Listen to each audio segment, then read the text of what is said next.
മനുഷ്യാവകാശ സംരക്ഷണ നിയമം 1993. അത് ആദ്യം നന്നായിട്ടൊന്ന് മനസ്സിലാക്കണം. ശരിക്കും ഈ നിയമത്തിന്റെ പേരെന്താണ്? മനുഷ്യാവകാശ സംരക്ഷണ നിയമം 1993 എന്നാണ്. ചിലയിടത്ത് എഴുതിയേക്കും ദേശീയ മനുഷ്യാവകാശ നിയമം 1993, ദേശീയ മനുഷ്യാവകാശ സംരക്ഷണ നിയമം 1993 എന്നൊക്കെ പറയുന്നത് ശരിയാണ്. പക്ഷേ നിയമത്തിനകത്ത് കൊടുത്തിരിക്കുന്ന പേരെന്താണ്? മനുഷ്യാവകാശ സംരക്ഷണ നിയമം 1993 എന്നുള്ളതാണ്. ശ്രദ്ധിച്ചു വയ്ക്കണം. അതൊരിക്കൽ പരീക്ഷയ്ക്ക് ചോദിച്ചിട്ടുണ്ട്. ശരിക്കും ഈ നിയമത്തിന്റെ പേരെന്താണ് എന്ന് ചോദിച്ചാൽ മനുഷ്യാവകാശ സംരക്ഷണ നിയമം 1993 എന്നാണ്. ദേശീയ എന്നുള്ള വാക്ക് ഉപയോഗിച്ചിട്ടില്ല. വെറുതെ മനുഷ്യാവകാശ നിയമം എന്നല്ല പറഞ്ഞേക്കുന്നത്. മനുഷ്യാവകാശ സംരക്ഷണ നിയമം 1993. ഇനി അത് കഴിഞ്ഞിട്ട് ഈ നിയമം നിലവിൽ വന്നത്, ഈ നിയമം പ്രാബല്യത്തിൽ വന്നത് എന്ന് വളരെ ഇമ്പോർട്ടന്റ് ആണ്. 1993 സെപ്റ്റംബർ 28-ന് 1993 സെപ്റ്റംബർ 28-നാണ് ഈ നിയമം പ്രാബല്യത്തിൽ വന്നത്. അത് ആ നിയമത്തിൽ തന്നെ എഴുതിയിട്ടുണ്ട്. ഈ നിയമം ഇന്ന ദിവസം മുതൽ പ്രാബല്യത്തിൽ വന്നതായി കണക്കാക്കും എന്ന് എഴുതി വെച്ചിട്ടുണ്ട്. അപ്പോ 1993 സെപ്റ്റംബർ 28-നാണ് ഈ നിയമം എന്ത് ചെയ്തത്? പ്രാബല്യത്തിൽ വന്നത്. ഇനി ആ പറഞ്ഞ നിയമത്തിൽ പറയുന്നു, നിയമം രാജ്യം മുഴുവൻ ബാധകമാണ്. രാജ്യം മുഴുവൻ ബാധകമാണ്. ഈ നിയമത്തിന്റെ ആദ്യത്തെ അധ്യായം, അതിന് നമ്മൾ പ്രിലിമിനറി എന്ന് പറയും, ആ പറഞ്ഞ ഭാഗത്താണ് പറഞ്ഞിരിക്കുന്നത് ഈ നിയമം മനുഷ്യാവകാശ സംരക്ഷണ നിയമം 1993 എന്നറിയപ്പെടും. ഈ നിയമം രാജ്യം മുഴുവൻ ബാധകമാണ്. ഈ നിയമം 1993 സെപ്റ്റംബർ 28 മുതൽ പ്രാബല്യത്തിൽ വന്നതായി കണക്കാക്കും എന്നൊക്കെ പറഞ്ഞുകൊണ്ടാണ് നിയമം ആരംഭിക്കുന്നത്. അപ്പൊ അത്രയും കാര്യങ്ങൾ അതിനകത്ത് പ്രധാനമാണ്. ഇനി നമ്മൾ മനസ്സിലാക്കേണ്ട മറ്റൊരു കാര്യം, ഈ നിയമത്തിൽ എത്ര അധ്യായങ്ങളുണ്ട്? 8 അധ്യായങ്ങളുണ്ട്. എത്ര സെക്ഷനുകളുണ്ട്? നമ്മുടെ വകുപ്പ് എന്നല്ല ഇവിടെ പറയുന്നത്, സെക്ഷനുകൾ എന്നാണ്. എത്ര സെക്ഷനുകൾ ഉണ്ടെന്ന് ചോദിച്ചാൽ 43 സെക്ഷനുകൾ, അല്ലെ? അപ്പോ 8 അധ്യായങ്ങളും 43 സെക്ഷനുകളും. ഇനി അത് കഴിഞ്ഞിട്ട് ഈ നിയമം ഭേദഗതിക്ക് വിധേയമായിട്ടുണ്ടോ എന്ന് ചോദിച്ചാൽ 2 തവണ ഭേദഗതിക്ക് വിധേയമായിട്ടുണ്ട്. ഏറ്റവും ഒടുവിൽ ഇത് ഭേദഗതി ചെയ്യപ്പെട്ടത് 2019-ലാണ്. അപ്പോ നമ്മൾ ഇതുവരെ പറഞ്ഞ കാര്യങ്ങളൊന്ന് ചുരുക്കി പറയാം. നിയമത്തിന്റെ പേര് മനുഷ്യാവകാശ സംരക്ഷണ നിയമം 1993. ഈ നിയമം രാജ്യം മുഴുവൻ ബാധകമാണ്. ഈ നിയമം 1993 സെപ്റ്റംബർ 28-ന് പ്രാബല്യത്തിൽ വന്നതായിട്ട് കണക്കാക്കും. ഈ നിയമത്തിൽ 8 അധ്യായങ്ങൾ, 43 സെക്ഷനുകൾ. ഈ നിയമത്തിൽ ഏറ്റവും ഒടുവിൽ ഭേദഗതി വന്നത് 2019-ലാണ്. ഇനി അത് കഴിഞ്ഞിട്ട് അടുത്ത ഒരു കാര്യത്തിലോട്ട് വരാം. ഞാൻ പറഞ്ഞു ഇത് ആദ്യത്തെ അധ്യായം, അല്ലെ? ആദ്യത്തെ അധ്യായം എന്ന് പറയുമ്പോൾ അതിന് പറയുന്നത് പ്രിലിമിനറി എന്നാണ്. ആ പ്രിലിമിനറിയിലാണ് ഞാൻ നേരത്തെ പറഞ്ഞ കാര്യങ്ങളൊക്കെ പറഞ്ഞിരിക്കുന്നത്. അതെല്ലാം സെക്ഷൻ 1-ലാണ്. സെക്ഷൻ 2-ൽ പറയുന്നത് നിർവചനങ്ങളാണ്. ഈ നിയമത്തിനകത്ത് കുറച്ച് കാര്യങ്ങൾ പറയുന്നുണ്ട്. അതിന്റെ നിർവചനങ്ങളൊക്കെ ആദ്യം കൊടുത്തിരിക്കും. അത് ചിലപ്പോ പരീക്ഷയ്ക്ക് ചോദിക്കാൻ സാധ്യതയുണ്ട്. അതിലൊരു പ്രധാനപ്പെട്ട നിർവചനമാണ് സെക്ഷൻ 2(1)(c)യിൽ കൊടുത്തിരിക്കുന്ന നിർവചനം. സെക്ഷൻ 2(1)(c)യിൽ കൊടുത്തിരിക്കുന്ന നിർവചനം, ഈ നിയമത്തിൽ ഞങ്ങൾ കമ്മീഷൻ എന്നതുകൊണ്ട് ഉദ്ദേശിക്കുന്നത് സെക്ഷൻ 3-ൽ പറയുന്ന ദേശീയ മനുഷ്യാവകാശ കമ്മീഷനെ കുറിച്ചാണ്. അപ്പോ 2(1)(c)യില് നിർവചനം, ഏതിനെ കുറിച്ചുള്ള നിർവചനം? ദേശീയ മനുഷ്യാവകാശ കമ്മീഷനെ കുറിച്ചുള്ള നിർവചനം നൽകുന്നു. ഇനി അത് കഴിഞ്ഞിട്ട് സെക്ഷൻ 2(1)(d)യിൽ നൽകുന്നത് വളരെ പ്രധാനപ്പെട്ട ഒരു നിർവചനമാണ്. അടിസ്ഥാന മനുഷ്യാവകാശങ്ങൾ. നമ്മുടെ ഭരണഘടനയിൽ പറഞ്ഞിരിക്കുന്ന അടിസ്ഥാന മനുഷ്യാവകാശങ്ങൾ എന്ന് പറയുന്നത് ജീവിക്കാനുള്ള അവകാശമാണ്, സ്വാതന്ത്ര്യമാണ്, അല്ലെ? ഒരു വ്യക്തിയുടെ അന്തസ്സാണ്, പിന്നെ അത് കഴിഞ്ഞിട്ട് സമത്വമാണ്, അല്ലെ? അപ്പോ ഈ നിയമത്തിൽ മനുഷ്യാവകാശങ്ങൾ എന്ന് പറയുമ്പോൾ നമ്മുടെ ഭരണഘടനയിലും മറ്റ് അന്താരാഷ്ട്ര ഈ പറഞ്ഞ ഇടപാടുകളിലും ഒക്കെ പറയുന്ന അടിസ്ഥാന മനുഷ്യാവകാശങ്ങളായിട്ടുള്ള ഏതൊക്കെയാണ്? ജീവിക്കാനുള്ള അവകാശം, സ്വാതന്ത്ര്യം, സമത്വം, പിന്നെ അത് കഴിഞ്ഞിട്ട് അന്തസ് എന്നിവയാണ്. അതായത് ഇവിടെ പറയുന്ന സെക്ഷൻ 2(1)(d)യിൽ പറഞ്ഞിരിക്കുന്ന നിർവചനം ഹ്യൂമൻ റൈറ്റ്സ് എന്നുള്ളതിന്റെ നിർവചനമാണ്. വേറൊരു സെക്ഷൻ കൂടിയുണ്ട് 2(1)(e). 2(1)(e)യിൽ ഒരു കാര്യം പറയുന്നുണ്ട്, മനുഷ്യാവകാശ കോടതികൾ, human rights court. Human rights കോർട്ടിന്റെ നിർവചനം നൽകിയിരിക്കുന്നത് സെക്ഷൻ 2(1)(e)യിലാണ്. സെക്ഷൻ 2(1)(e)യിലാണ്. ശ്രദ്ധിച്ച് വയ്ക്കണം. ഇനി അത് കഴിഞ്ഞിട്ട് സെക്ഷൻ 21N 21N-ലും ഒരു നിർവചനമാണ് നൽകിയിരിക്കുന്നത്. സെക്ഷൻ 21N-ൽ നൽകിയിരിക്കുന്ന നിർവചനം ഈ നിയമത്തിൽ ഞങ്ങൾ സ്റ്റേറ്റ് കമ്മീഷൻ എന്ന് പറയും. സ്റ്റേറ്റ് കമ്മീഷൻ എന്ന് പറഞ്ഞുകൊണ്ടിരിക്കുന്നത് എന്തിനെ കുറിച്ചാണ്? സംസ്ഥാന മനുഷ്യാവകാശ കമ്മീഷനെ കുറിച്ചാണ്. ഈ നിയമത്തിലെ സെക്ഷൻ 21-ൽ പറയുന്ന സംസ്ഥാന മനുഷ്യാവകാശ കമ്മീഷനെ കുറിച്ചാണ് ഞങ്ങൾ ഈ നിയമത്തിൽ സ്റ്റേറ്റ് കമ്മീഷൻ എന്ന് പറയുന്നത്. അതേസമയം ഞങ്ങൾ ഈ നിയമത്തിൽ കമ്മീഷൻ എന്ന് പറഞ്ഞുകൊണ്ടിരിക്കുന്നത് സെക്ഷൻ 3-ൽ പറയുന്ന ദേശീയ മനുഷ്യാവകാശ കമ്മീഷനെ കുറിച്ചാണ്. ഞങ്ങൾ ഈ നിയമത്തിൽ ഹ്യൂമൻ റൈറ്റ്സ് കോർട്ട് എന്ന് പറയുന്നത് ഈ നിയമത്തിൽ പറഞ്ഞിരിക്കുന്ന മനുഷ്യാവകാശ കോടതികളെ കുറിച്ചാണ്.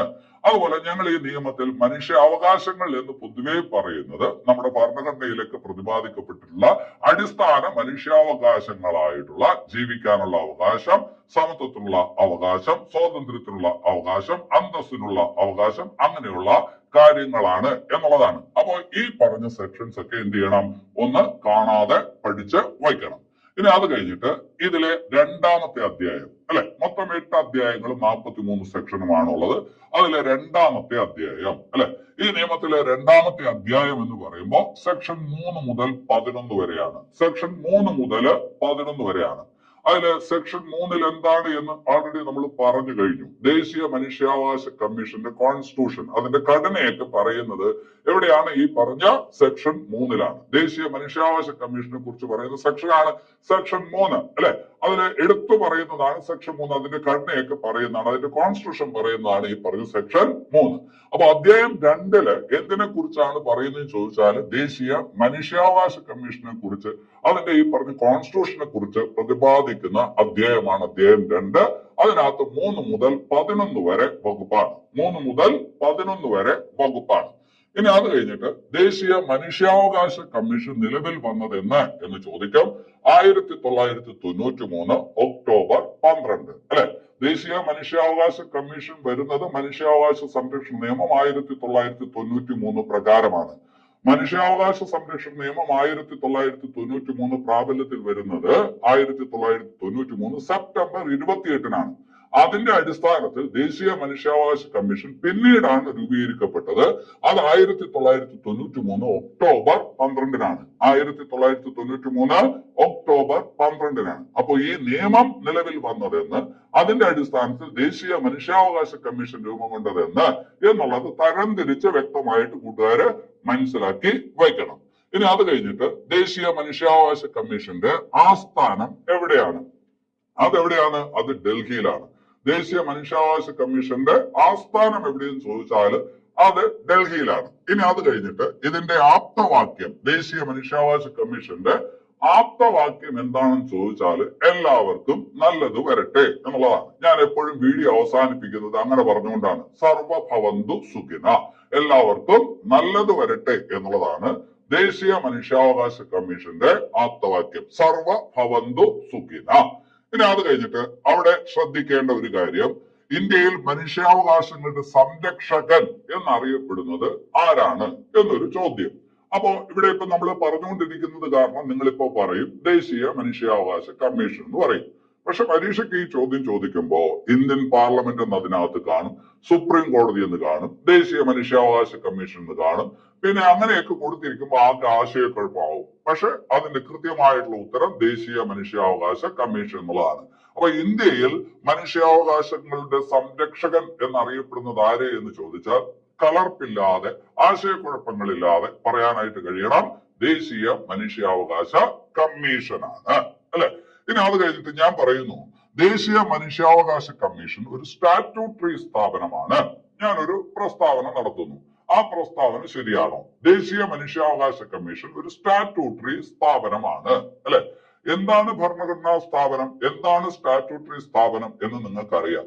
ഭരണഘടനയിൽ പറഞ്ഞ് ഉണ്ടായിട്ടുള്ള ഒരു സ്ഥാപനമാണ് എങ്കിൽ അതൊരു ഭരണഘടനാ സ്ഥാപനമാണ്. ഇപ്പൊ ഇലക്ഷൻ കമ്മീഷൻ, കേന്ദ്ര ഇലക്ഷൻ കമ്മീഷൻ, നമ്മുടെ ഭരണഘടനയിൽ 324-ാമത്തെ വകുപ്പിൽ കേന്ദ്ര ഇലക്ഷൻ കമ്മീഷൻ വേണമെന്ന് പറഞ്ഞിട്ടുണ്ട്.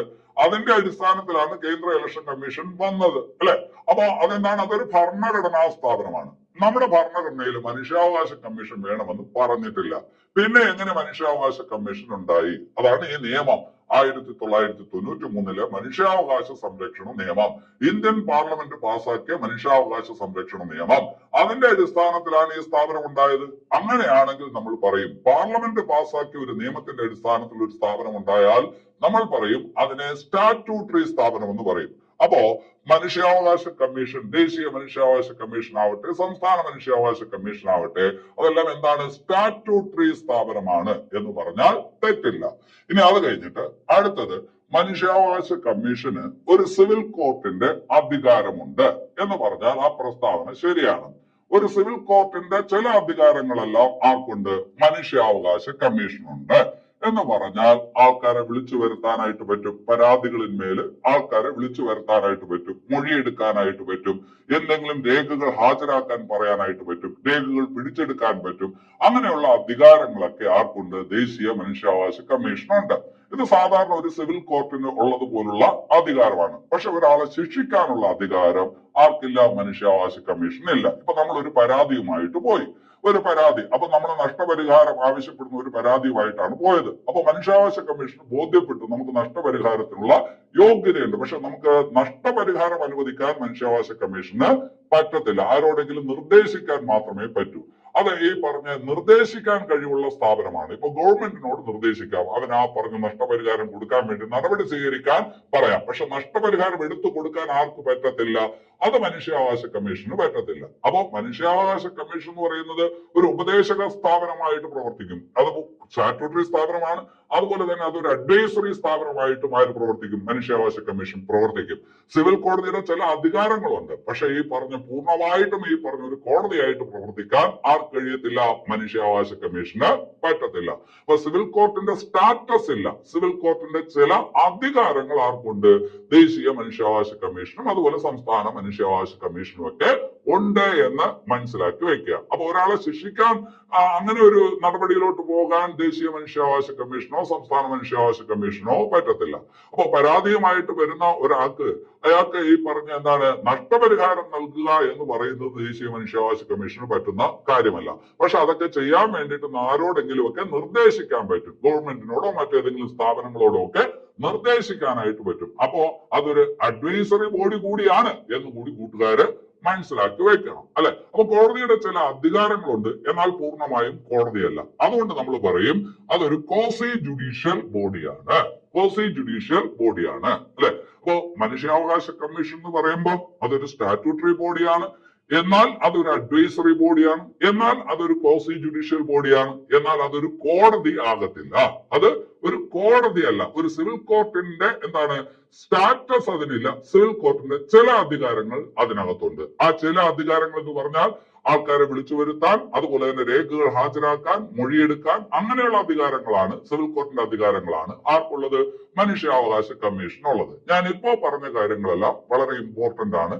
ആ കാര്യങ്ങളെല്ലാം പ്രസ്താവന രീതിയിലായിരിക്കും പരീക്ഷയ്ക്ക് ചോദിക്കുന്നത്. അപ്പൊ അത് ശ്രദ്ധിച്ചു വെക്കുക. അത് കാണാതെ പഠിക്കാൻ പറ്റുന്ന കാര്യമല്ല, മനസ്സിലാക്കി വെക്കേണ്ട കാര്യമാണ്. ഇനി അത് കഴിഞ്ഞിട്ട് ഞാൻ പറഞ്ഞു സെക്ഷൻ 3 ദേശീയ മനുഷ്യാവകാശ കമ്മീഷനെ കുറിച്ച് പറയുന്നു. ആ സെക്ഷൻ 3 ദേശീയ മനുഷ്യാവകാശ കമ്മീഷനെ കുറിച്ച് പറയുമ്പോ അതിനകത്ത് പറയുന്നുണ്ട് ദേശീയ മനുഷ്യാവകാശ കമ്മീഷനില് അംഗങ്ങൾ, ദേശീയ മനുഷ്യാവകാശ കമ്മീഷനിലെ ആകെ അംഗങ്ങൾ എത്ര എന്ന് ചോദിച്ചാല് അത് 13 ദേശീയ മനുഷ്യാവകാശ കമ്മീഷനിൽ ആകെ എത്ര അംഗങ്ങളുണ്ട്? 13 ഈ 13 എന്ന് പറയുമ്പോൾ അതിനകത്തൊരു സ്പ്ലിറ്റ് ഉണ്ട്. 6+7. 6+7 എന്ന് പറഞ്ഞാൽ 6 സ്ഥിര അംഗങ്ങൾ, 7 എക്സ് ഒഫിഷ്യോ അംഗങ്ങൾ. 6 സ്ഥിര അംഗങ്ങളും 7 എക്സ് ഒഫിഷ്യോ അംഗങ്ങളും ചേർന്ന ദേശീയ മനുഷ്യാവകാശ കമ്മീഷനിലെ ആകെ അംഗങ്ങൾ എന്ന് പറയുന്നത് 13. അതിൽ സ്ഥിര അംഗങ്ങൾ എന്ന് പറയുമ്പോൾ 1+5 എന്നൊരു സ്പ്ലിറ്റ് ഉണ്ട്. 1+5 എന്ന് പറഞ്ഞാൽ അതിന്റെ അധ്യക്ഷൻ, ദേശീയ മനുഷ്യാവകാശ കമ്മീഷന്റെ അധ്യക്ഷൻ, അധ്യക്ഷനെ കൂടാതെ 5 അംഗങ്ങൾ, അല്ലെങ്കിൽ മൊത്തത്തിൽ 6 അംഗങ്ങൾ, അല്ലെ? സ്ഥിരാംഗങ്ങൾ 6 എന്ന് പറയുമ്പോൾ അധ്യക്ഷനെ ഉൾപ്പെടെയാണ് 6 അംഗങ്ങൾ, അല്ലെങ്കിൽ അധ്യക്ഷനെ കൂടാതെ 5 അംഗങ്ങൾ എന്ന് നമ്മൾ പറയും. അവിടെ അധ്യക്ഷനായിരിക്കേണ്ട ആൾക്ക് ഒരു നിശ്ചിത യോഗ്യത പറയുന്നുണ്ട്. ദേശീയ മനുഷ്യാവകാശ കമ്മീഷന്റെ അധ്യക്ഷനായിരിക്കേണ്ടയാൾക്ക് ഒരു നിശ്ചിത യോഗ്യത പറയുന്നുണ്ട്. എന്താണ് യോഗ്യത എന്ന് ചോദിച്ചാൽ റിട്ടയർഡ് സുപ്രീം കോടതി ചീഫ് ജസ്റ്റിസ് ആയിരിക്കണം. റിട്ടയർഡ് സുപ്രീം കോടതി ചീഫ് ജസ്റ്റിസ് ആയിരിക്കണം. അങ്ങനെ ഒരാളെ കിട്ടിയില്ലെങ്കിൽ റിട്ടയർഡ് സുപ്രീം കോടതി ജഡ്ജ് ആയാലും മതി, അല്ലെ? അപ്പൊ ദേശീയ മനുഷ്യാവകാശ കമ്മീഷന്റെ അധ്യക്ഷനാകാനുള്ള യോഗ്യത എന്താണ്? റിട്ടയർഡ് സുപ്രീം കോടതി ചീഫ് ജസ്റ്റിസ് ആയിരിക്കണം, അല്ലെങ്കിൽ റിട്ടയർഡ് സുപ്രീം കോടതി ജഡ്ജ് ആയിരിക്കണം. റിട്ടയർഡ് സുപ്രീം കോടതി ചീഫ് ജസ്റ്റിസിന് മാത്രമേ ദേശീയ മനുഷ്യാവകാശ കമ്മീഷന്റെ അധ്യക്ഷനാകാൻ കഴിയൂ എന്നില്ല. അയാളുടെ അഭാവത്തിൽ വേണമെങ്കിൽ എന്ത് ചെയ്യാം? റിട്ടയർഡ് സുപ്രീം കോടതി ജഡ്ജിന് ദേശീയ മനുഷ്യാവകാശ കമ്മീഷന്റെ അധ്യക്ഷനാകാൻ കഴിയും. ഇനി അത് കഴിഞ്ഞിട്ട് 6 അംഗങ്ങളുണ്ട്. അതിൽ ഒരാളുടെ കാര്യമാണ് പറഞ്ഞത്, അധ്യക്ഷന്റെ കാര്യമാണ് പറഞ്ഞത്. ഇനി അത് കഴിഞ്ഞിട്ട് അടുത്തയാളെന്ന് പറയുന്നത് സുപ്രീം കോടതി ജഡ്ജായിരിക്കണം. നിലവിൽ ഇപ്പോ സുപ്രീം കോടതി ജഡ്ജായിരിക്കുന്ന ഒരാൾ സുപ്രീം കോടതി ജഡ്ജായിരിക്കണം. അങ്ങനെ ഒരാളെ കിട്ടിയില്ലെങ്കിൽ റിട്ടയർഡ് സുപ്രീം കോടതി ജഡ്ജായാലും മതി. അപ്പൊ അത് രണ്ടാമത്തെ ആള്. ഇനി മൂന്നാമത്തെ ആളെന്ന് പറയുന്നത് ഹൈക്കോടതി ചീഫ് ജസ്റ്റിസ് ആയിരിക്കണം. ഹൈക്കോടതി ചീഫ് ജസ്റ്റിസ് ആയിരിക്കണം. ഇനി ഹൈക്കോടതി ചീഫ് ജസ്റ്റിസ് നിലവിൽ ഇപ്പോ ഹൈക്കോടതി ചീഫ് ജസ്റ്റിസ് ആയിരിക്കുന്ന ഒരാളായിരിക്കണം. ഇനി അത് ഇല്ല എങ്കിൽ റിട്ടയർഡ് ഹൈക്കോടതി ചീഫ് ജസ്റ്റിസ് ആയാലും മതി. അപ്പൊ ഞാൻ ആദ്യം 3 പേരുടെ കാര്യം പറഞ്ഞു. ആദ്യം ആരുടെ കാര്യമാണ് പറഞ്ഞത്? അധ്യക്ഷൻ ആരായിരിക്കണം? അധ്യക്ഷൻ എപ്പോഴും റിട്ടയർഡ് സുപ്രീം കോടതി ചീഫ് ജസ്റ്റിസ് ആയിരിക്കണം, അല്ലെങ്കിൽ റിട്ടയർഡ് സുപ്രീം കോടതി ജഡ്ജ് ആയിരിക്കണം. രണ്ടാമത്തെ ആൾ ആരായിരിക്കണം? നിലവിൽ സുപ്രീം കോടതി ജഡ്ജായിരിക്കുന്ന ഒരാൾ. അങ്ങനെ ഒരാളെ കിട്ടിയില്ലെങ്കിൽ റിട്ടയർഡ് സുപ്രീം കോടതി ജഡ്ജായാലും മതി. മൂന്നാമത്തെ ആളോ ഇപ്പോ ഹൈക്കോടതി ചീഫ് ജസ്റ്റിസ് ആയിട്ട് ജോലി നോക്കുന്ന ആളായിരിക്കണം, അല്ലെങ്കിൽ റിട്ടയർഡ് ഹൈക്കോടതി ചീഫ് ജസ്റ്റിസ് ആയാലും മതി, അല്ലെ? അപ്പൊ ഇതാണ് 3 പേര്. ഇനി അത് കഴിഞ്ഞിട്ട് വേറെ 3 പേരുണ്ട്. വേറെ 3 പേരെന്ന് പറയുന്നത് മനുഷ്യാവകാശ മേഖലയിൽ പ്രാവീണ്യമുള്ള 3 വ്യക്തികൾ. ആ 3 വ്യക്തികളിൽ ഒരാൾ ആരായിരിക്കണം? വനിതയായിരിക്കണം. ആ 3 വ്യക്തികളിൽ ഒരാൾ ആരായിരിക്കണം? വനിതയായിരിക്കണം. അപ്പോ ദേശീയ മനുഷ്യാവകാശ കമ്മീഷൻ അതിനകത്ത് 6 സ്ഥിര അംഗങ്ങൾ, ഒരു അധ്യക്ഷനും 5 അംഗങ്ങളും. ആരൊക്കെയാണ് എന്ന് വ്യക്തമായിട്ട് നിങ്ങൾക്ക് പറയാനായിട്ട് പറ്റണം. ഇനി അത് കഴിഞ്ഞിട്ട് അടുത്തത് പറയുന്നത് എന്താണ്? എക്സ് ഒഫിഷ്യോ അംഗങ്ങൾ. എക്സ് ഒഫിഷ്യോ അംഗങ്ങൾ എന്ന് പറയുന്നത് എത്ര പേരാണ്? 7 പേരാണ്, അല്ലെ? 6 7 ആണ് 13. എക്സ് ഒഫിഷ്യോ അംഗങ്ങൾ 7 പേരാണ്. അതിനകത്ത് ആരൊക്കെ വരും എന്ന് ചോദിച്ചാൽ ദേശീയ പട്ടികജാതി കമ്മീഷൻ അധ്യക്ഷൻ വരും. ദേശീയ പട്ടികജാതി കമ്മീഷൻ അധ്യക്ഷൻ. അങ്ങനെയാണെങ്കിൽ ദേശീയ പട്ടികവർഗ കമ്മീഷൻ അധ്യക്ഷനും അതിനകത്ത് വരും, അല്ലെ? ദേശീയ പട്ടികജാതി കമ്മീഷൻ അധ്യക്ഷനുണ്ട്, ദേശീയ പട്ടികവർഗ കമ്മീഷൻ അധ്യക്ഷനുണ്ട്, പിന്നെ അത് കഴിഞ്ഞിട്ട് ദേശീയ വനിതാ കമ്മീഷൻ അധ്യക്ഷയുണ്ട്, ദേശീയ വനിതാ കമ്മീഷൻ അധ്യക്ഷ അല്ലെങ്കിൽ ചെയർപേഴ്സൺ അതിനകത്തുണ്ട്. 3 പേരായി. പിന്നെ അത് കഴിഞ്ഞിട്ട് ദേശീയ ന്യൂനപക്ഷ കമ്മീഷൻ അധ്യക്ഷൻ, ദേശീയ ന്യൂനപക്ഷ കമ്മീഷൻ അധ്യക്ഷൻ. പിന്നെ അത് കഴിഞ്ഞിട്ട് ദേശീയ പിന്നാക്ക കമ്മീഷൻ അധ്യക്ഷൻ, ദേശീയ പിന്നാക്ക കമ്മീഷൻ അധ്യക്ഷൻ, അല്ലെ? അപ്പൊ ദേശീയ പട്ടികജാതി കമ്മീഷൻ അധ്യക്ഷൻ, ദേശീയ പട്ടികവർഗ കമ്മീഷൻ അധ്യക്ഷൻ, ദേശീയ വനിതാ കമ്മീഷൻ ചെയർപേഴ്സൺ, ദേശീയ ന്യൂനപക്ഷ കമ്മീഷൻ ചെയർമാൻ, പിന്നെ അത് കഴിഞ്ഞ് ദേശീയ പിന്നോക്ക കമ്മീഷൻ ചെയർമാൻ അല്ലെങ്കിൽ അധ്യക്ഷൻ. ഇനി അത് കഴിഞ്ഞിട്ട് ഓർത്തോണം ദേശീയ ബാലാവകാശ കമ്മീഷൻ ചെയർമാൻ. ചിലപ്പോൾ അത് നമ്മുടെ മനസ്സിനകത്ത് വരത്തില്ല. ഇതൊക്കെ വരും: പട്ടികജാതി കമ്മീഷൻ, പട്ടികവർഗ കമ്മീഷൻ, വനിതാ കമ്മീഷൻ, ന്യൂനപക്ഷ കമ്മീഷൻ, പിന്നാക്ക കമ്മീഷൻ. ഇതൊക്കെ നമ്മുടെ മനസ്സിനകത്ത് വരും. പെട്ടെന്ന് വരാത്ത ഒന്നാണ് ഏതാണ്? ബാലാവകാശ കമ്മീഷൻ അധ്യക്ഷൻ. 6 ബാലാവകാശ കമ്മീഷൻ. ഇനി അത് കഴിഞ്ഞിട്ട് 7 അംഗപരിമിതരുടെ അധ്യക്ഷൻ, അംഗപരിമിതരുടെ ചീഫ് കമ്മീഷണർ, അംഗപരിമിതരുടെ ചീഫ് കമ്മീഷണർ. അങ്ങനെയാണ് 7 എക്സ് ഒഫിഷ്യോ അംഗങ്ങൾ. അപ്പോ 7 6 എത്ര? 13 അംഗങ്ങൾ.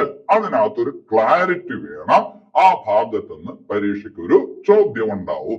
ഇനി അത് കഴിഞ്ഞിട്ട് ശ്രദ്ധിക്കേണ്ട വേറൊരു കാര്യം, ദേശീയ മനുഷ്യാവകാശ കമ്മീഷന്റെ chief executive officer, chief executive officer അഥവാ സിഇഒ ആയിട്ടിരിക്കേണ്ട ആള്, അയാളെ പറയുന്നത് സെക്രട്ടറി ജനറൽ എന്നാണ്. ആ പോസ്റ്റിനെ പറയുന്നത് എന്താണ്? Secretary general. ദേശീയ മനുഷ്യാവകാശ കമ്മീഷന്റെ ചീഫ് എക്സിക്യൂട്ടീവ് ഓഫീസർ, ആ പോസ്റ്റിന് പറയുന്നതാണ് ഏത്? Secretary general.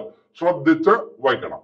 ഇനി അത് കഴിഞ്ഞിട്ട് ഈ ചീഫ് എക്സിക്യൂട്ടീവ് ഓഫീസറിന് ഭരണപരമായിട്ടുള്ള ചുമതലകളാണുള്ളത്, ജുഡീഷ്യൽ ആയിട്ടുള്ള അധികാരങ്ങളൊന്നുമില്ല. മറ്റേ ആ അംഗങ്ങൾക്കെല്ലാം എന്തുണ്ട്? ജുഡീഷ്യൽ അധികാരമുണ്ട്. അങ്ങനെയുള്ള ജുഡീഷ്യൽ അധികാരം ആർക്കില്ല? Chief executive ഓഫീസറിനില്ല. അയാൾക്ക് കാര്യനിർവഹണ അധികാരം മാത്രമാണുള്ളത്. അതായത് ഭരണപരമായിട്ടുള്ള കാര്യങ്ങളുടെ എല്ലാം മൊത്തം അധികാരം ആർക്കാണ്? ചീഫ് എക്സിക്യൂട്ടീവ് ഓഫീസർ ആയിട്ടുള്ള സെക്രട്ടറി ജനറലിനാണ്. അപ്പൊ അത് ശ്രദ്ധിച്ച് വയ്ക്കണം. ഇനി അത് കഴിഞ്ഞിട്ട് ഞാൻ പറഞ്ഞു ദേശീയ മനുഷ്യാവകാശ കമ്മീഷനില് 6 സ്ഥിര അംഗങ്ങളുണ്ട് അല്ലെ. ആ അംഗങ്ങളെ തിരഞ്ഞെടുക്കുന്നത് ആരാണ്? അതിനൊരു സമിതിയുണ്ട്. ദേശീയ മനുഷ്യാവകാശ കമ്മീഷനിൽ 6 സ്ഥിര അംഗങ്ങളുണ്ട്. ആ അംഗങ്ങളെ തിരഞ്ഞെടുക്കുന്നതിന് ഒരു സമിതിയുണ്ട്. ആ സമിതിയിലും 6 അംഗങ്ങളാണ്. ആ 6 അംഗങ്ങൾ എന്ന് പറയുമ്പോൾ, ആ സമിതിയിലുള്ള 6 അംഗങ്ങൾ എന്ന് പറയുമ്പോൾ അതിൽ പ്രധാനമന്ത്രിയാണ്. അതിൽ ഏറ്റവും പ്രധാനി ആരാണ്? പ്രധാനമന്ത്രിയാണ്. അതായത് മനുഷ്യാവകാശ കമ്മീഷനിലെ സ്ഥിര അംഗങ്ങളെ തിരഞ്ഞെടുക്കുന്ന സമിതിയുടെ അധ്യക്ഷൻ ആരായിരിക്കും എന്ന് ചോദിക്കാം. അങ്ങനെ ചോദിച്ചാൽ അത് പ്രധാനമന്ത്രിയാണ്. അപ്പൊ ആ പ്രധാനമന്ത്രിയുണ്ട്, അതോടൊപ്പം തന്നെ ആഭ്യന്തരമന്ത്രിയുമുണ്ട്. ആരുണ്ട്? ആഭ്യന്തരമന്ത്രി അല്ലെ. കേന്ദ്രത്തിലെ കാര്യമാണ് ഈ പറയുന്നത്. അപ്പൊ കേന്ദ്ര ആഭ്യന്തര മന്ത്രി അല്ലെ. അപ്പൊ പ്രധാനമന്ത്രിയുണ്ട്, കേന്ദ്ര ആഭ്യന്തര മന്ത്രിയുണ്ട്. ഇനി അത് കഴിഞ്ഞിട്ട് ലോക്സഭയുടെ അധ്യക്ഷനുണ്ട്, ലോക്സഭാ സ്പീക്കർ ഉണ്ട്, ലോക്സഭാ സ്പീക്കർ. ഇനി അത് കഴിഞ്ഞിട്ട് അടുത്തത് ശ്രദ്ധിച്ചോ, രാജ്യസഭയുടെ ഉപാധ്യക്ഷൻ. രാജ്യസഭയുടെ അധ്യക്ഷൻ എന്ന് പറഞ്ഞില്ല, രാജ്യസഭയുടെ ഉപാധ്യക്ഷൻ. അപ്പൊ ഈ ചോദ്യം ചോദിക്കുമ്പോൾ ഉപരാഷ്ട്രപതി എന്ന് ചോയ്സിനകത്ത് തന്നിരിക്കും. കൊണ്ടുവന്ന് തെറ്റിക്കരുത്, ഒരു മാർക്ക് കളയരുത്. രാജ്യസഭയുടെ അധ്യക്ഷൻ എന്നല്ല പറഞ്ഞത്, രാജ്യസഭയുടെ ഉപാധ്യക്ഷൻ അല്ലെ. ലോക്സഭയുടെ അധ്യക്ഷൻ, രാജ്യസഭയുടെ ഉപാധ്യക്ഷൻ, 4 പേരായേ. ഇനി അത് കഴിഞ്ഞിട്ട് പ്രതിപക്ഷത്തിന്റെ കാര്യമാണ്. ലോക്സഭയിലെ പ്രതിപക്ഷ നേതാവ്, രാജ്യസഭയിലെ പ്രതിപക്ഷ നേതാവ്. അപ്പോ ഈ 6 പേരടങ്ങുന്ന സമിതിയാണ് മനുഷ്യാവകാശ കമ്മീഷനിലെ 6 സ്ഥിര അംഗങ്ങളെ തിരഞ്ഞെടുക്കുന്നത് അല്ലെ. അപ്പൊ അംഗങ്ങളെ തിരഞ്ഞെടുക്കുന്ന സമിതി, ആ സമിതിയുടെ അധ്യക്ഷൻ പ്രധാനമന്ത്രിയാണ്. പ്രധാനമന്ത്രിയെ കൂടാതെ കേന്ദ്ര ആഭ്യന്തരമന്ത്രി കാണും. പിന്നെ അത് കഴിഞ്ഞിട്ട് ലോക്സഭയുടെ അധ്യക്ഷൻ, രാജ്യസഭയുടെ ഉപാധ്യക്ഷൻ, പിന്നെ അത് കഴിഞ്ഞിട്ട് ലോക്സഭയിലെ പ്രതിപക്ഷ നേതാവ്, പിന്നെ അത് കഴിഞ്ഞിട്ട് രാജ്യസഭയിലെ പ്രതിപക്ഷ നേതാവ്. ശ്രദ്ധിച്ച് വയ്ക്കണം. അതും ചോദ്യം വരുന്ന ഒരു ഏരിയയാണ്, ശ്രദ്ധിച്ച് വയ്ക്കണം. ഇനി അത് കഴിഞ്ഞിട്ട് ഇങ്ങനെ തെരഞ്ഞെടുത്ത അംഗങ്ങളെ നിയമിക്കുന്നത് ആരാണ് അല്ലെ. അത് എളുപ്പമാണ്. ഇങ്ങനെ തെരഞ്ഞെടുത്ത അംഗങ്ങളെ നിയമിക്കുന്നത് ആരാണ്? കേന്ദ്ര സർക്കാരാണോ രാഷ്ട്രപതിയാണോ എന്നൊക്കെ ആയിരിക്കും ചോദ്യം വരുന്നത്. ഇങ്ങനെ തെരഞ്ഞെടുത്ത അംഗങ്ങളെ നിയമിക്കുന്നത് ആരെന്ന് ചോദിച്ചാൽ അത് രാഷ്ട്രപതിയാണ്. രാഷ്ട്രപതിയാണ് അംഗങ്ങളെ നിയമിക്കുന്നത്. ഈ അംഗങ്ങൾ സത്യപ്രതിജ്ഞ ചെയ്യുന്നതും രാഷ്ട്രപതിയുടെ മുമ്പിലാണ്. രാഷ്ട്രപതിക്ക് സൗകര്യക്കുറവുണ്ട് എങ്കിൽ രാഷ്ട്രപതി നിർദ്ദേശിക്കുന്ന ഒരാളുടെ മുമ്പിൽ അംഗങ്ങൾ സത്യപ്രതിജ്ഞ ചെയ്യും. അപ്പോ അംഗങ്ങളെ നിയമിക്കുന്നത് രാഷ്ട്രപതിയാണ്, അംഗങ്ങൾ സത്യപ്രതിജ്ഞ ചെയ്യുന്നതും രാഷ്ട്രപതിയുടെ മുമ്പിലാണ്. അംഗങ്ങൾക്ക് ഏതെങ്കിലും ഒരു അവസരത്തിൽ രാജിവെക്കണമെന്ന് തോന്നിയാൽ രാജിക്കത്ത് നൽകേണ്ടതും രാഷ്ട്രപതിക്കാണ്. ഇനി അംഗങ്ങളെ നീക്കം ചെയ്യാൻ പറ്റുമോ?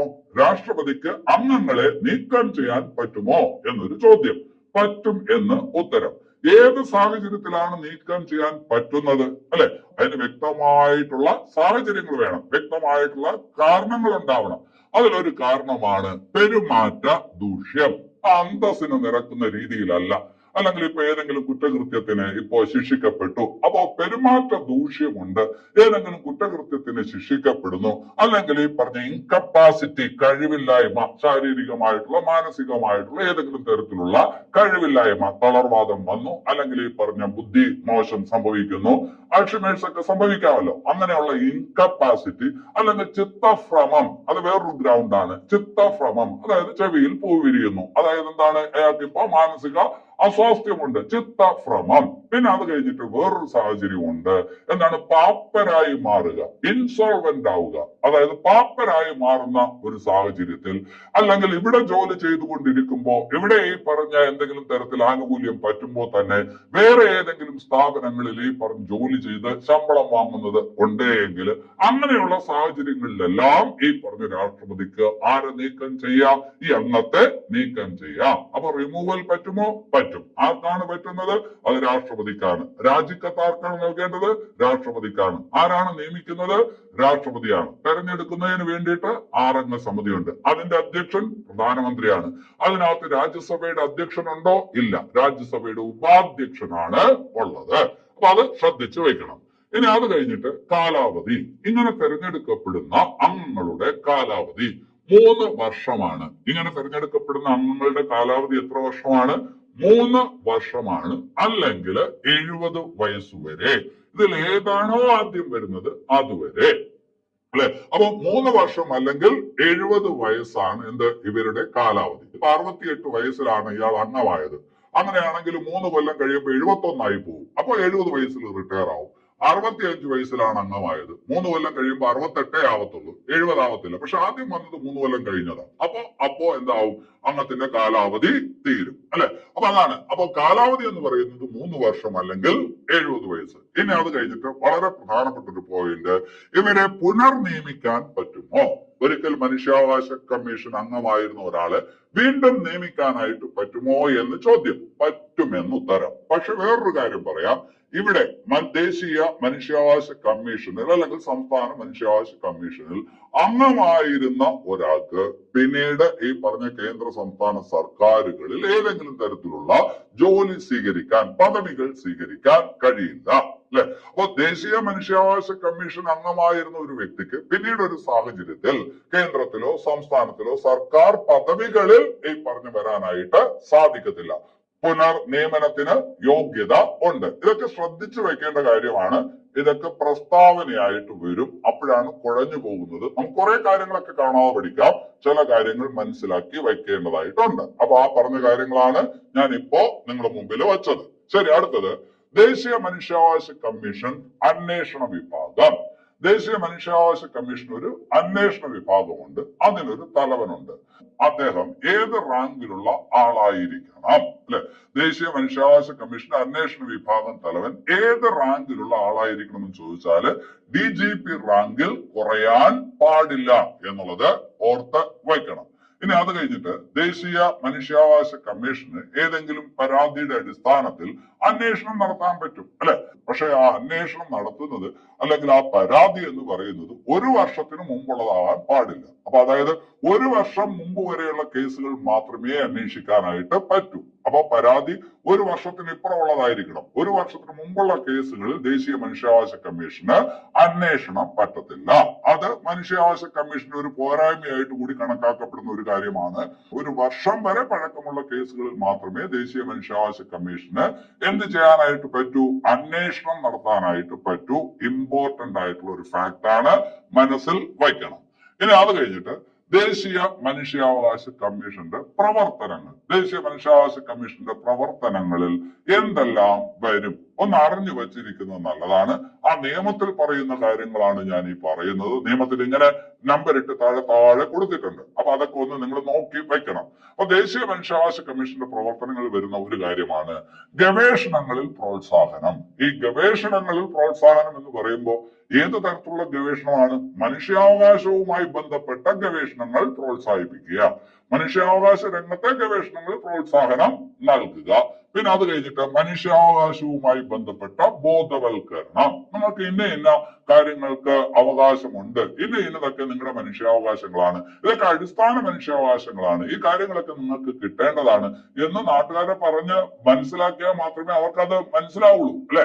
അപ്പൊ അങ്ങനെയുള്ള കാര്യങ്ങളിൽ ബോധവൽക്കരണം സമൂഹത്തിൽ ബോധവൽക്കരണം നടത്തുക. ശരി, ഇനി അത് കഴിഞ്ഞിട്ട് സർക്കാരുകൾക്ക് നിർദ്ദേശങ്ങൾ. ഇവിടെ ഒരു ചോദ്യത്തിന് സാധ്യതയുണ്ട്. സർക്കാരുകൾക്ക് നിർദ്ദേശങ്ങളോ ഉപദേശങ്ങളോ നൽകാം. സർക്കാരുകൾ എന്ന് പറയുമ്പോൾ അവിടെ ദേശീയ മനുഷ്യാവകാശ കമ്മീഷന് നിർദ്ദേശങ്ങൾ നൽകാൻ കഴിയുന്നത് ആർക്കാണ് എന്ന് ചോദിക്കും. അത് കേന്ദ്ര സർക്കാരിനാണ്, സംസ്ഥാന സർക്കാരിനാണ്, കേന്ദ്ര സംസ്ഥാന സർക്കാരുകൾക്ക് എന്ന് തന്നിരിക്കും. അങ്ങനെയാണെങ്കിൽ രണ്ടും ശരിയാണ്. കേന്ദ്ര സർക്കാരിനും സംസ്ഥാന സർക്കാരിനും മനുഷ്യാവകാശ കമ്മീഷന്, ഏത് മനുഷ്യാവകാശ കമ്മീഷൻ? ദേശീയ മനുഷ്യാവകാശ കമ്മീഷന് ഉപദേശങ്ങൾ നൽകാനായിട്ട് പറ്റും, നിർദ്ദേശങ്ങൾ നൽകാനായിട്ട് പറ്റും. അപ്പോ ദേശീയ മനുഷ്യാവകാശ കമ്മീഷന്റെ ഒരു ഉദ്ദേശം തന്നെ അതാണ്. മനുഷ്യാവകാശവുമായി ബന്ധപ്പെട്ട കാര്യങ്ങൾക്ക് കേന്ദ്ര സർക്കാരിനും സംസ്ഥാന സർക്കാരിനും ഉപദേശിക്കുക എന്ന് പറയുന്നതും അതിന്റെ ഉത്തരവാദിത്വത്തിൽ വരുന്ന കാര്യമാണ്. അപ്പൊ അത് രണ്ട് സർക്കാരുകൾക്ക് നിർദ്ദേശം കൊടുക്കാനായിട്ട്, ഉപദേശം കൊടുക്കാനായിട്ട് കേന്ദ്ര മനുഷ്യാവകാശ കമ്മീഷന് കഴിയും. ഇനി അത് കഴിഞ്ഞിട്ട് പരാതികളിൽ പരിശോധന. മനുഷ്യാവകാശവുമായി ബന്ധപ്പെട്ട ഏതെങ്കിലും തരത്തിൽ പരാതികൾ ഉണ്ടെങ്കിൽ അതിൽ പരിശോധന നടത്താൻ ആർക്ക് പറ്റും? ദേശീയ മനുഷ്യാവകാശ കമ്മീഷന് പറ്റും. പക്ഷെ പരാതികൾ ഒരു വർഷത്തിന് ഇപ്പുറമുള്ളതായിരിക്കണം. അതിന് മുകളിലുള്ളത് പറ്റോ? ഇല്ല. അപ്പോ പരാതികൾ ഒരു വർഷത്തിന് ഇപ്പുറമുള്ള പരാതികളിന്മേൽ പരിശോധന നടത്താൻ ആർക്ക് അവകാശമുണ്ട്? ദേശീയ മനുഷ്യാവകാശ കമ്മീഷന് അവകാശമുണ്ട്. ഇനി അത് കഴിഞ്ഞിട്ട് തടവുകാരുടെ ജീവിത സാഹചര്യങ്ങൾ വിലയിരുത്തി അതിന് വേണ്ട നിർദ്ദേശങ്ങളൊക്കെ കൊടുക്കാനൊക്കെ ആർക്ക് പറ്റും? മനുഷ്യാവകാശ കമ്മീഷന് പറ്റും. അല്ലെ, തടവുകാർക്കും എന്നാണ് ഈ അടിസ്ഥാന മനുഷ്യാവകാശങ്ങൾ ഉണ്ട്. ആ തടവുകാരുടെ മനുഷ്യാവകാശങ്ങളൊക്കെ പഠിച്ച് അല്ലെങ്കിൽ അവരുമായി ബന്ധപ്പെട്ട പ്രശ്നങ്ങളൊക്കെ പഠിച്ച് റിപ്പോർട്ട് കൊടുക്കാനൊക്കെ ആർക്ക് പറ്റും? ദേശീയ മനുഷ്യാവകാശ കമ്മീഷന് പറ്റും. പിന്നെ അത് കഴിഞ്ഞിട്ട് ഭരണഘടനാ വ്യവസ്ഥകൾക്ക് ശുപാർശ, മനുഷ്യാവകാശങ്ങളുമായി ബന്ധപ്പെട്ട ഏതെങ്കിലുമൊക്കെ കാര്യങ്ങൾ ഭരണഘടനയിൽ ഉൾപ്പെടുത്തണമെങ്കിൽ അല്ലെങ്കിൽ അതിനകത്തുനിന്ന് മാറ്റണമെങ്കിൽ അങ്ങനെയുള്ള ഭരണഘടനാ വ്യവസ്ഥകൾക്ക് ശുപാർശ ചെയ്യാനും ആർക്ക് കഴിയും? ദേശീയ മനുഷ്യാവകാശ കമ്മീഷന് കഴിയും. അപ്പൊ ഈ പറഞ്ഞതെല്ലാം വളരെ ഇമ്പോർട്ടന്റ് ആണ്. നിങ്ങൾ കേട്ടിട്ടുണ്ടെങ്കിൽ അത് മനസ്സിനകത്തുണ്ടാവും. ചോയ്സ് കാണുമ്പോൾ അത് ഐഡന്റിഫൈ ചെയ്യാൻ പറ്റും. നിങ്ങൾക്ക് ഉത്തരത്തിലോട്ട് വരാനായിട്ട് പറ്റും. പക്ഷെ ഞാനിത് പറഞ്ഞില്ലെങ്കിൽ നിങ്ങൾക്ക് അവിടോട്ട് വരാനായിട്ട് പറ്റത്തില്ല. അപ്പൊ അത് ശ്രദ്ധിച്ച് വയ്ക്കണം. ഇനി അത് കഴിഞ്ഞിട്ട് നല്ലൊരു പോയിന്റ് ആണ്, ദേശീയ മനുഷ്യാവകാശ കമ്മീഷൻ വാർഷിക റിപ്പോർട്ട് നൽകും. അല്ലെ, സർക്കാർ ഫണ്ട് ചെയ്യുന്നതാണ്. അപ്പൊ അത് വാർഷിക റിപ്പോർട്ട് നൽകണം. വാർഷിക റിപ്പോർട്ട് ആർക്കാണ് നൽകേണ്ടത്? പ്രസിഡന്റിന്, കേന്ദ്ര സർക്കാരിന്, പാർലമെന്റിന്, സുപ്രീം കോടതിക്ക് എന്നൊക്കെ പറഞ്ഞ് ചോയ്സ് തന്നിരിക്കും. വാർഷിക റിപ്പോർട്ട് നൽകേണ്ടത് കേന്ദ്ര സർക്കാരിനാണ്. ആർക്കാണ്? കേന്ദ്ര സർക്കാരിനാണ്, രാഷ്ട്രപതിക്കല്ല. രാഷ്ട്രപതിയാണ് ഇവരെ നിയമിക്കുന്നത്. രാഷ്ട്രപതിയുടെ മുമ്പിലാണ് ഇവർ സത്യപ്രതിജ്ഞ ചെയ്യുന്നത്. ഇവരെ നീക്കം ചെയ്യാനുള്ള അധികാരവും രാഷ്ട്രപതിക്കുണ്ട്. അതൊക്കെ ശരിയാണ്. പക്ഷെ റിപ്പോർട്ട് നൽകേണ്ടത് ആർക്ക് എന്ന് ചോദിച്ചാൽ അത് കേന്ദ്ര സർക്കാരിനാണ് എന്നുള്ളത് ശ്രദ്ധിച്ച് വായിക്കണം. ഇനി അത് കഴിഞ്ഞിട്ട് വേറൊരു കാര്യം, കേന്ദ്ര സർക്കാരിന് മാത്രമേ റിപ്പോർട്ട് നൽകൂ എന്നില്ല. ആ റിപ്പോർട്ട് ആർക്ക് നൽകും? സംസ്ഥാന സർക്കാരുകൾക്കും നൽകും. അതായത് ദേശീയ മനുഷ്യാവകാശ കമ്മീഷൻ വാർഷിക റിപ്പോർട്ട് കേന്ദ്ര സർക്കാരിന് നൽകാറുണ്ട്, സംസ്ഥാന സർക്കാരിനും നൽകാറുണ്ട് എന്നുള്ളത് ഓർത്ത് വയ്ക്കണം. അങ്ങനെ കേന്ദ്ര സർക്കാരിന് നൽകുന്ന റിപ്പോർട്ട് കേന്ദ്ര സർക്കാർ എന്ത് ചെയ്യും? പാർലമെന്റിന്റെ മേശപ്പുറത്ത് വയ്ക്കും.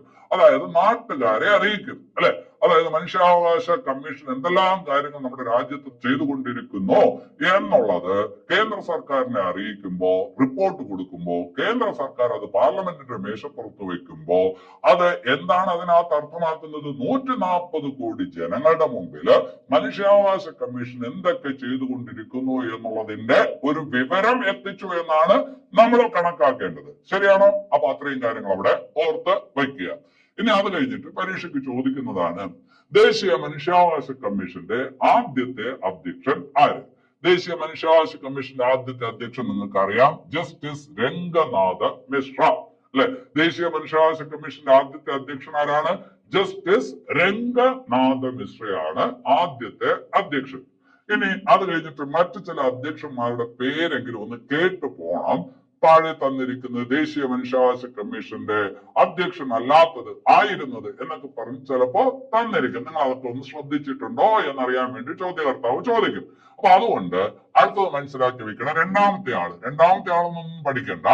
MN വെങ്കട ചെല്ലയ്യ. MN വെങ്കട ചെല്ലയ്യ എന്ന് പറയുന്ന ആള് ദേശീയ മനുഷ്യാവകാശ കമ്മീഷന്റെ അധ്യക്ഷനായിരുന്നു എന്ന് ഞാൻ പറയാണ്. ശരിയോ തെറ്റോ? അപ്പൊ അത് ശരിയെന്ന് പറഞ്ഞാൽ മതി, അത്രേ ഉള്ളൂ. അങ്ങനെ ഒരാളായിട്ടുണ്ട്, അങ്ങനെ ഒരാള് ഉണ്ടായിരുന്നു എന്ന് നമ്മൾ മനസ്സിലാക്കിയാൽ മതി. അപ്പൊ ആദ്യത്തെ ആള് ജസ്റ്റിസ് രംഗനാഥ മിശ്ര, രണ്ടാമത്തെ ആള് MN വെങ്കട ചെല്ലയ്യ, പിന്നെ അത് കഴിഞ്ഞിട്ട് ജസ്റ്റിസ് JS വർമ്മ. അപ്പൊ അത് ശ്രദ്ധിച്ചു വെക്കണം. ജസ്റ്റിസ് JS വർമ്മ അയാളും ആയിട്ടുണ്ട്. പിന്നെ അത് കഴിഞ്ഞിട്ട് AS Anand. JS വർമ്മയുണ്ട്, AS Anand ഉണ്ട്, വെങ്കട ചെല്ലയ്യുണ്ട്. ആനന്ദുണ്ട്, വർമ്മയുണ്ട്, വെങ്കട ചെല്ലയ്യുണ്ട്. അല്ലെ, ജസ്റ്റിസ് രംഗനാഥ മിശ്രയെ നമുക്ക് അറിയാം. അല്ലെ, ആദ്യത്തെ ആളാണ്. അപ്പൊ ആനന്ദുണ്ട്, വെങ്കട ചെല്ലയ്യുണ്ട്, പിന്നെ അത് കഴിഞ്ഞിട്ട് വർമ്മയുണ്ട്. പിന്നെ അത് കഴിഞ്ഞിട്ട് ഒരു രാജേന്ദ്ര ബാബു, മലയാളി അല്ല കേട്ടോ, രാജേന്ദ്ര ബാബു. പിന്നെ അത് കഴിഞ്ഞിട്ട് KG ബാലകൃഷ്ണൻ, മലയാളിയാണ് കേട്ടോ. എത്രാമത്തെ ആളാണ്? ആറാമത്തെ. എണ്ണി നോക്കുമ്പോ ആറാമത്തെ ആളാണെന്ന് മനസ്സിലാവും. 1 2 3 4 5 6. ദേശീയ മനുഷ്യാവകാശ കമ്മീഷന്റെ ആറാമത്തെ അധ്യക്ഷൻ മലയാളിയാണ്, KG ബാലകൃഷ്ണൻ. ദളിത് വിഭാഗത്തിൽപ്പെട്ട വ്യക്തിയാണ്. ആര്? KG ബാലകൃഷ്ണൻ. ഏറ്റവും കൂടുതൽ കാലം ദേശീയ മനുഷ്യാവകാശ കമ്മീഷൻ അധ്യക്ഷനായിരുന്നത് ആര് എന്ന് ചോദിച്ചാൽ അതിന്റെ ഉത്തരവും KG ബാലകൃഷ്ണനാണ്. അപ്പോ ആറാമത്തെ വ്യക്തിയാണ് മലയാളി KG ബാലകൃഷ്ണൻ. ശ്രദ്ധിച്ചു വെക്കണം. ദേശീയ മനുഷ്യാവകാശ കമ്മീഷനിൽ എന്താണ് അധ്യക്ഷനായിരുന്ന ഏക മലയാളി KG ബാലകൃഷ്ണൻ. 6. ഇനി അത് കഴിഞ്ഞിട്ട് HL ദത്തു. ഒരുപക്ഷെ നിങ്ങൾ കേട്ട് കാണും. HL ദത്തു അരുൺകുമാർ മിശ്ര. തൊട്ടു മുമ്പ് അദ്ദേഹമായിരുന്നു അരുൺകുമാർ മിശ്ര. ഇപ്പോഴത്തെ ആള്, അതായത് ദേശീയ മനുഷ്യാവകാശ കമ്മീഷന്റെ 9ാമത്തെ അധ്യക്ഷൻ ആരെന്ന് ചോദിച്ചാൽ രാമസുബ്രഹ്മണ്യൻ. രാമസുബ്രഹ്മണ്യൻ. അപ്പോ നമ്മുടെ മനസ്സിനകത്ത് കുറച്ച് പേരുകളുണ്ട്. ജസ്റ്റിസ് രംഗനാഥ മിശ്രയുണ്ട്, അല്ലെ? പിന്നെ അത് കഴിഞ്ഞിട്ട് രാമസുബ്രഹ്മണ്യനുണ്ട്. രാമസുബ്രഹ്മണ്യനുണ്ട്. പിന്നെ അത് കഴിഞ്ഞിട്ട് അരുൺകുമാർ മിശ്ര ചിലപ്പോ കാണും. KG ബാലകൃഷ്ണൻ, വെങ്കടചെല്ലയ്യ, ആനന്ദ്, വർമ്മ, രാജേന്ദ്ര ബാബു, HL ദത്തു. ആ പേരുകൾ കൂടി ഓർത്തു വെക്കുക. അവരൊക്കെ ദേശീയ മനുഷ്യാവകാശ കമ്മീഷന്റെ അധ്യക്ഷരായിട്ട് ഇരുന്നതാണ്. ഇനി അത് കഴിഞ്ഞിട്ട് വേറൊരു ചോദ്യം. ജസ്റ്റിസ് ഫാത്തിമ ബീവി, മലയാളിയാണ്. ജസ്റ്റിസ് ഫാത്തിമ ബീവി ദേശീയ മനുഷ്യാവകാശ കമ്മീഷന്റെ അധ്യക്ഷ സ്ഥാനത്ത് ചെയർപേഴ്സൺ ആയിട്ടുണ്ട് എന്ന് ഞാൻ പറഞ്ഞു. ആ പറയുന്നത് ശരിയാണോ? അല്ല. പിന്നെന്താണ്? ജസ്റ്റിസ് ഫാത്തിമ ബീവി ദേശീയ മനുഷ്യാവകാശ കമ്മീഷനുമായിട്ടൊരു ബന്ധമുണ്ട്. ദേശീയ മനുഷ്യാവകാശ കമ്മീഷനിൽ അംഗമാകുന്ന ആദ്യ വനിത, ദേശീയ മനുഷ്യാവകാശ കമ്മീഷനിൽ അംഗമാകുന്ന ആദ്യ വനിതയാരെന്ന് ചോദിച്ചാൽ മലയാളിയായിട്ടുള്ള ജസ്റ്റിസ് ഫാത്തിമ ബീവിയാണ്. അടുത്ത ഒരു ചോദ്യം. ജസ്റ്റിസ് സിറിയക് ജോസഫ് ദേശീയ മനുഷ്യാവകാശ കമ്മീഷന്റെ അധ്യക്ഷനായിരുന്നു എന്ന് ഞാൻ പറയാണ്. ശരിയാണോ?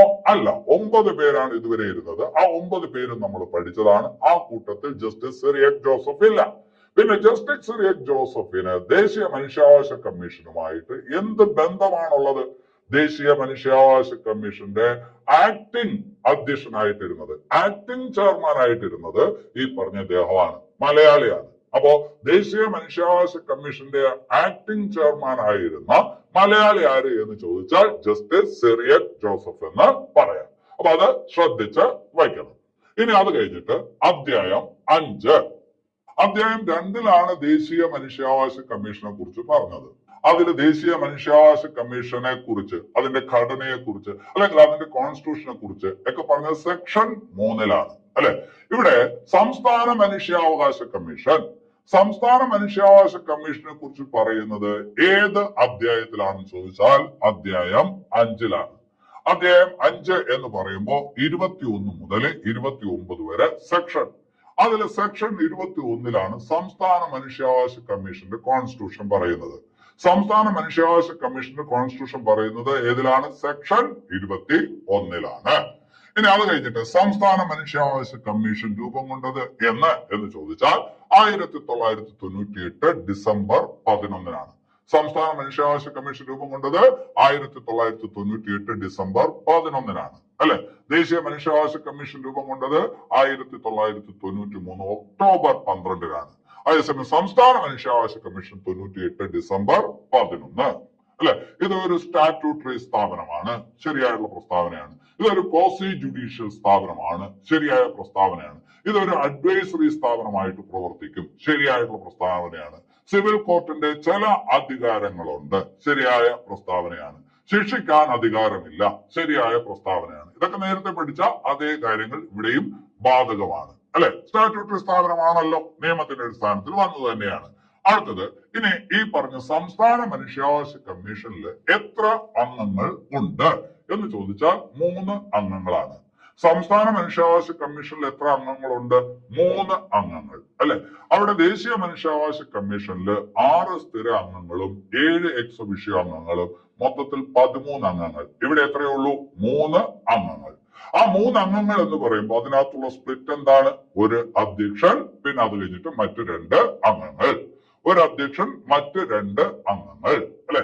അപ്പൊ സംസ്ഥാന മനുഷ്യാവകാശ കമ്മീഷൻ അധ്യക്ഷനാകാൻ വേണ്ട യോഗ്യത എന്താണ് എന്ന് ചോദിച്ചാല് ഹൈക്കോടതി റിട്ടയർഡ് ചീഫ് ജസ്റ്റിസ് ആയിരിക്കണം. ഹൈക്കോടതി റിട്ടയർഡ് ചീഫ് ജസ്റ്റിസ് ആയിരിക്കണം. റിട്ടയർഡ് ഹൈക്കോടതി ചീഫ് ജസ്റ്റിസിനെ കിട്ടിയില്ല എങ്കിൽ ഹൈക്കോടതി റിട്ടയർഡ് ഹൈക്കോടതി ജഡ്ജ് ആയാലും മതി, അല്ലെ? അപ്പൊ അവിടെയാണെങ്കിലോ ദേശീയ തലത്തിൽ നമ്മൾ പറഞ്ഞ എന്താണ്? സുപ്രീം കോടതി റിട്ടയർഡ് സുപ്രീം കോടതി ചീഫ് ജസ്റ്റിസ് ആയിരിക്കണം, അല്ലെങ്കിൽ റിട്ടയർഡ് സുപ്രീം കോടതി ജഡ്ജ് ആയിരിക്കണം. ഇവിടെയോ? ഇവിടെ റിട്ടയർഡ് ഹൈക്കോടതി ചീഫ് ജസ്റ്റിസ് ആയിരിക്കണം, അല്ലെങ്കിൽ റിട്ടയർഡ് ഹൈക്കോടതി ജഡ്ജ് ആയാലും മതി. ഇതാണ് ഈ പറഞ്ഞ അധ്യക്ഷന് വേണ്ട യോഗ്യത. ഇനി അത് കഴിഞ്ഞിട്ട് രണ്ടാമത്തെ വ്യക്തിയോ? രണ്ടാമത്തെ വ്യക്തി നിലവിൽ ഹൈക്കോടതി ജഡ്ജായിരിക്കുന്ന ആളായിരിക്കണം. നിലവിൽ ഹൈക്കോടതി ജഡ്ജായിരിക്കുന്ന ആളായിരിക്കണം. അങ്ങനെ ഒരാളെ കിട്ടിയില്ല എങ്കിൽ റിട്ടയർഡ് ഹൈക്കോടതി ജഡ്ജായാലും മതി. റിട്ടയർഡ് ഹൈക്കോടതി ജഡ്ജായാലും മതി. രണ്ടാമത്തെ ആള്.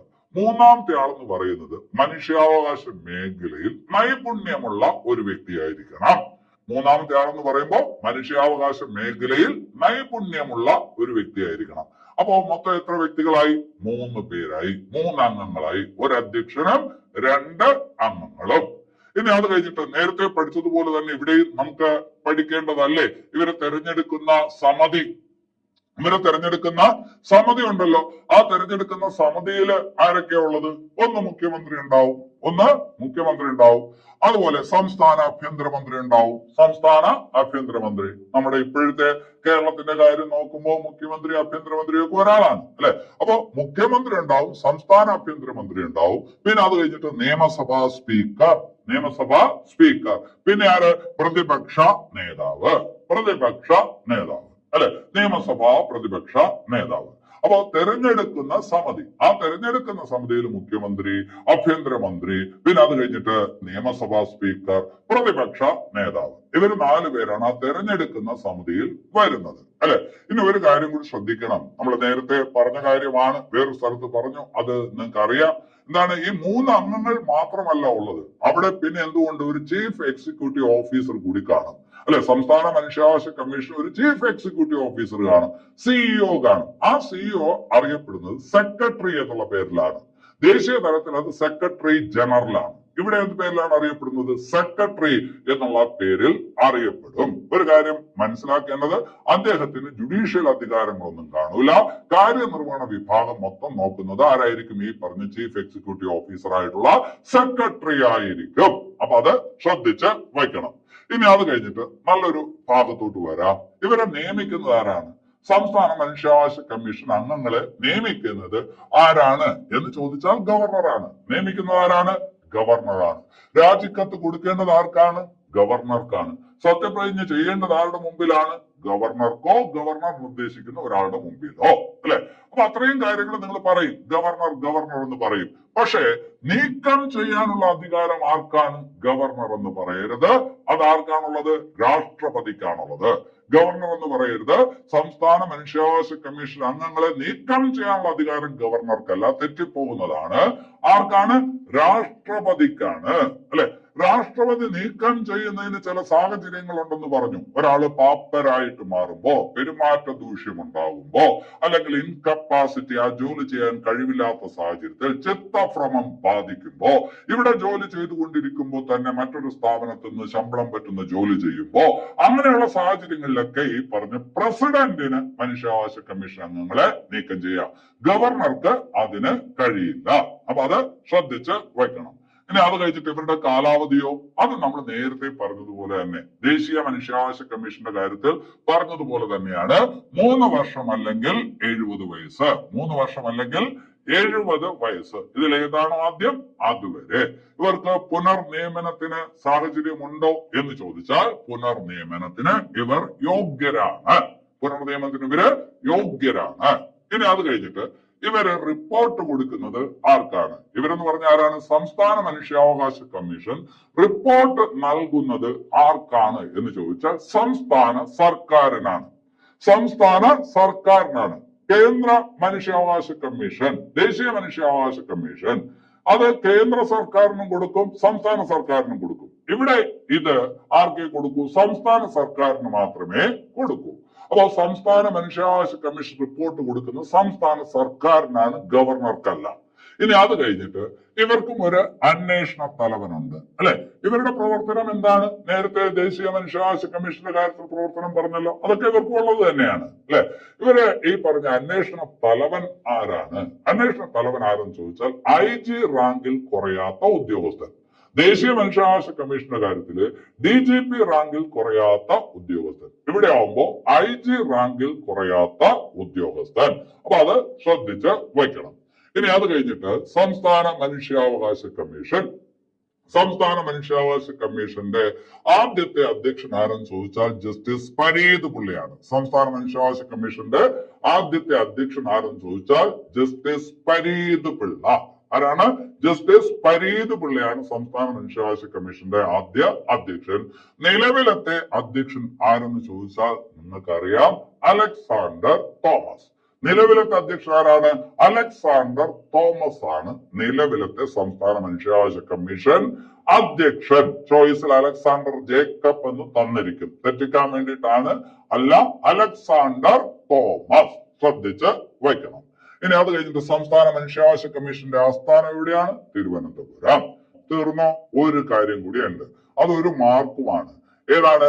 ഈ പറഞ്ഞ മനുഷ്യാവകാശ നിയമത്തിൽ മനുഷ്യാവകാശ സംരക്ഷണ നിയമം 1993 അതില് അധ്യായം 6, മൊത്തം 8 അധ്യായം 43 സെക്ഷൻ എന്നാണ് പറഞ്ഞത്. അതില് അധ്യായം 6 എന്തിനെ കുറിച്ച് പറയുന്നു? മനുഷ്യാവകാശ കോടതികൾ അല്ലെ. മനുഷ്യാവകാശ കോടതികളെ കുറിച്ച് പറയുന്നത് ഏത് അധ്യായത്തിലാണെന്ന് ചോദിച്ചാൽ അധ്യായം 6 സെക്ഷൻ 30. അധ്യായം 6 സെക്ഷൻ 30 ഏതിനെ കുറിച്ച് പറയുന്നത്? മനുഷ്യാവകാശ കോടതികളെ കുറിച്ച് പറയുന്നത്.